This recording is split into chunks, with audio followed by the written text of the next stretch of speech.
Sri Sai Sacharita, Chapter 14.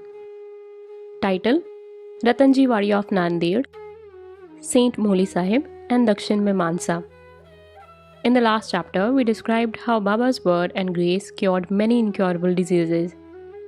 Now, we shall describe how Baba blessed Mr. Ratanji Wadia with an issue. The life of this saint is naturally sweet in and out. His various doings, eating, walking, and his natural sayings are also sweet. His life is bliss incarnate. Sai gave it out as a means of his devotees' remembrance to him. He gave them various stories of duty and action, which ultimately led them to true religion. His object may be that people should live happily in this world, but they should ever be cautious and gain the object of their life, that is self-realization. We get human body as a result of merits in past births, and it is worthwhile that with its aid we should attain devotion and liberation in this life. So, we should never be lazy, but always be on the alert to gain our end and aim of life. If you daily hear the Leelas, that is stories of Sai, you will always see him. Day and night you will remember him in your mind. When you assimilate Sai in this way, your mind will lose its fickleness. And if you go on in this manner, it will finally be merged in the pure consciousness. Ratanji of Nanded. Now, let us come to the main story of this chapter. In Nanded, in Nizam state, there lived a Parsi mill contractor and trader by the name Ratanji Shahpurji Wadia. He had amassed a large amount of money and had acquired fields and lands. He had got cattle, horses, and conveyances, and was very prosperous. To all outward appearances, he looked very happy and contented. But inwardly, he really was not so. Providential dispensation is such that no one in this world is completely happy and rich. Ratanji was no exception to this. He was liberal and charitable, gave food and clothing to the poor, and helped all in various ways. The people took him to be a good and happy man. But Ratanji thought himself miserable as he had no issue, male or female, for a long time. As Kirtan, that is singing glories of the Lord without devotion or love, Brahmin without his sacred thread, proficiency in all arts without common sense, pilgrimage without repentance, and ornamentation without a necklace are ugly and useless. Himad says, so is the house of a man or a householder without male issue. Ratanji always brooded on this matter and said in his mind, would God ever be pleased to grant me a child? He thus looked morose and had no relish for his food. Day and night he was enveloped with anxiety whether he would ever be blessed with a child. He had a great regard for Dasganu Maharaj. He saw him and opened his heart before him.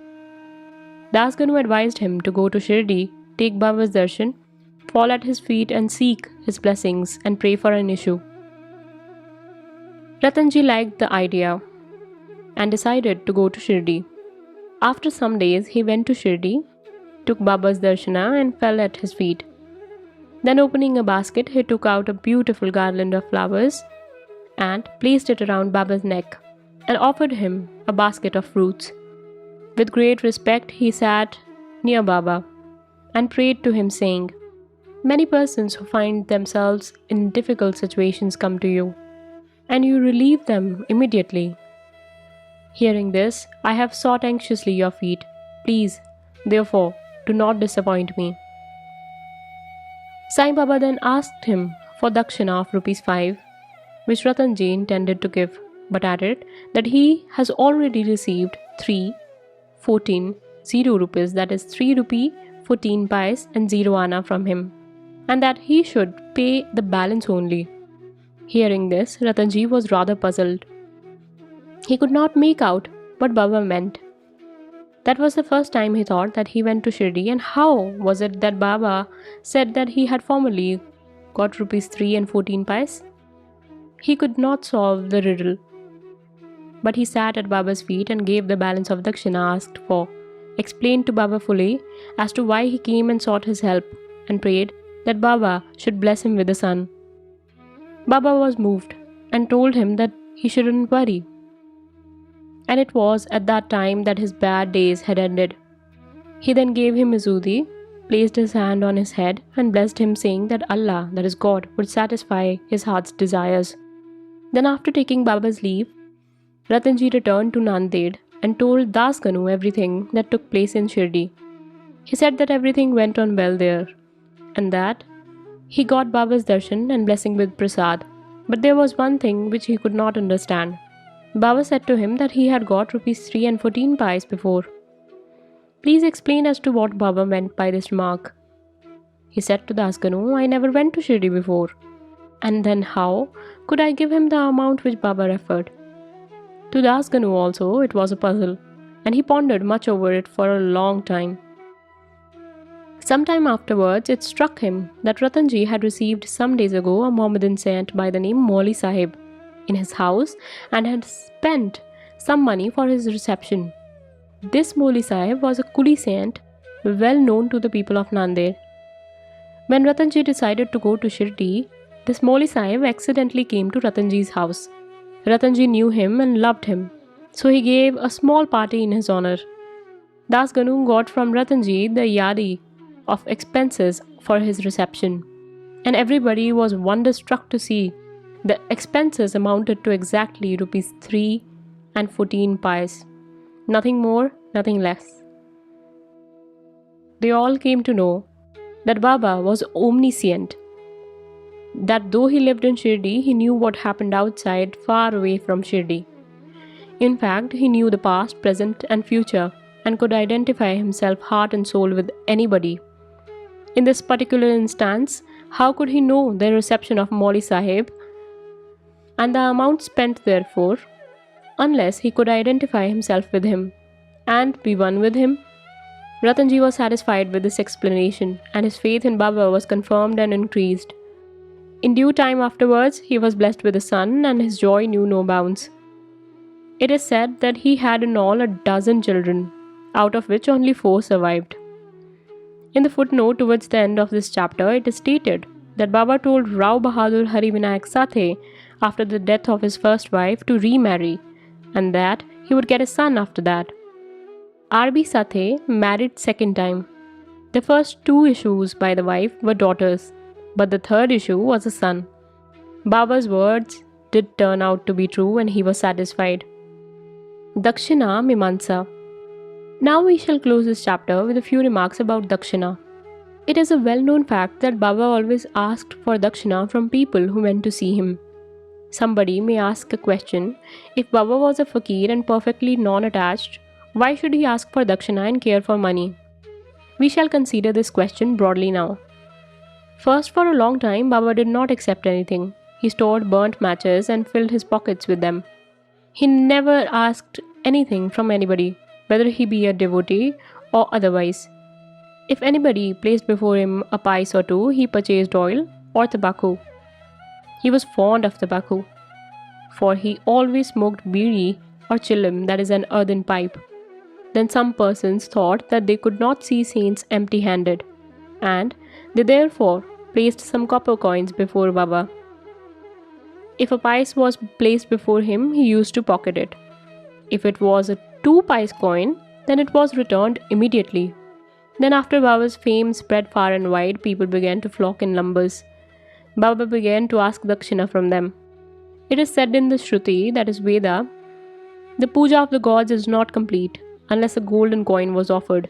If a coin was necessary in the puja of the gods, then why should it not be so in the puja of saints also? Ultimately, the Shastras laid it down that when one goes to see God, king, saint and guru, he should not go empty-handed. He should offer something, preferably coin or money. In this connection, we may notice the precepts recommended by Upanishads. The Brihadaranyaka Upanishad says that Lord Prajapati advised the gods, men and demons by one letter, Da. The gods understood by this letter that they should practice Dhamma, that is self-control. The men thought or understood that they should practice Dan, that is charity. And the demons understood that they should practice Daya, that is compassion. To men, charity or giving was recommended. The teacher in the Taittiriya Upanishad exhorts his pupils to practice charity and other virtues. Regarding charity, he says, "Give with faith, give with magnanimity, that is liberally, give with modesty, with awe, and with sympathy." In order to teach the devotees the lesson of charity and to remove their attachment to money and thus purify their minds, Baba extracted dakshina from them. But there was this peculiarity, as Baba said, that he had to give back 100 times more of what he received. There are many instances in which this has happened. To quote an instance, Mr. Ganpat Rao Bodas, a famous actor, says in his Marathi autobiography that on Baba's pressing him often and often for dakshina, he emptied his money bag before him. The result of this was, as Mr. Bodas says, that in later life he never lacked money, as it came to him abundantly. There were also secondary meanings to dakshina, in many cases in which Baba did not want any pecuniary amount. To quote two instances, 1. Baba asked rupees 15 as dakshina from Professor G.G. Narke, who replied that he did not have a single pie. Then Baba said, "I know you have no money, but you are reading Yog Vashishta. Give me dakshina from that." Giving dakshina in this case meant driving lessons from the book and lodging them in the heart where Baba resides. Second, in the second case, Baba asked a certain lady, Mrs. Tarkhar, to give rupees 6 as dakshina. The lady felt pained and said that she had nothing to give. Then her husband explained to her that Baba wanted 6 inner enemies, that is lust, anger, avarice, etc., to be surrendered to him. Baba agreed with this explanation. It is to be noted that though Baba collected a lot of money by dakshina, he would distribute the whole amount the same day. And the next morning, he would become a poor fakir as usual. When Baba took Mahasamadhi, after receiving thousands and thousands of rupees as dakshina for about 10 years, he had only a few rupees in his possession. In short, Baba's main object in dakshina from his devotees was to teach them the lessons of renunciation and purification. Postscript: Mr. B.V. Deo of Thana, a retired Mamlatdar and a great devotee of Baba, has written an article on this subject, that is dakshina, in Sri Sai Leela magazine, volume 7, page number 6 to 26, in which he says amongst other things as follows: Baba did not ask dakshina from all. If some gave dakshina without being asked, he sometimes accepted it, and at other times he refused it. He asked it from certain devotees only. He never demanded it from those devotees who thought in their minds that Baba should ask them for it and then they should pay it. If anybody offered it against his wish, he never touched it. And if he kept it there, he asked him to take it away. He asked for small or big amounts from devotees, according to their wish, devotion, and convenience. He asked it even from women and children. He never asked all the rich and not from all the poor. Baba never got angry with those whom he asked dakshina and who did not give it. If any dakshina was sent through some friend who forgot to hand over the same to Baba, he reminded him somehow of it and made him pay it. On some occasions, Baba used to return some sum from amount tendered as dakshina and ask the donor to guard it or to keep it in his shrine for worship.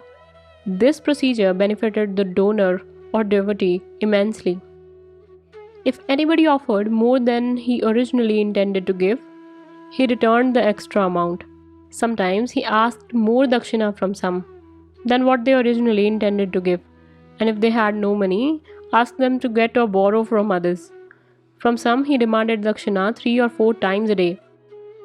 Out of the amount collected as dakshina, Baba spent very little for his own convenience. That is for buying chilim, the clay pipe, and the fuel for his dhuni, that is sacred fire. And all the rest was distributed in charity in various proportions to various persons. All the paraphernalia of Shirdi Sansthan was brought by various rich devotees at an instance and suggestion of Radhakrishna Mai. Baba always used to get wild and scolded those who brought costly and rich articles. He once said to Mr. Nana Sahib Chandorkar that all his property consisted of a one coupon, that is cod piece, one stray piece of cloth, one kafni, and a tumbrel, that is tin pot, and that all the people troubled him by bringing all these unnecessary, useless, and costly articles. Baba had provided in Shirdi two institutions, that is Dakshina and Radha Krishnamai. Whenever they came to him, he demanded Dakshina from them and asked them to go to the school, that is Radha Krishnamai's house. If they stood these two tests well, that is, if they showed that they were free from attachment for woman and wealth, their progress in spirituality was rapid and assured by Baba's grace and blessings. Mr. Deo has also quoted passages from Gita and Upanishads and shown that charity given in holy place and to a holy personage conduced to donors' welfare to a great degree. What is more holy than Shirdi and its presiding deity, Sai Baba? Bow to Sri Sai, peace be to all. Om Sai Ram.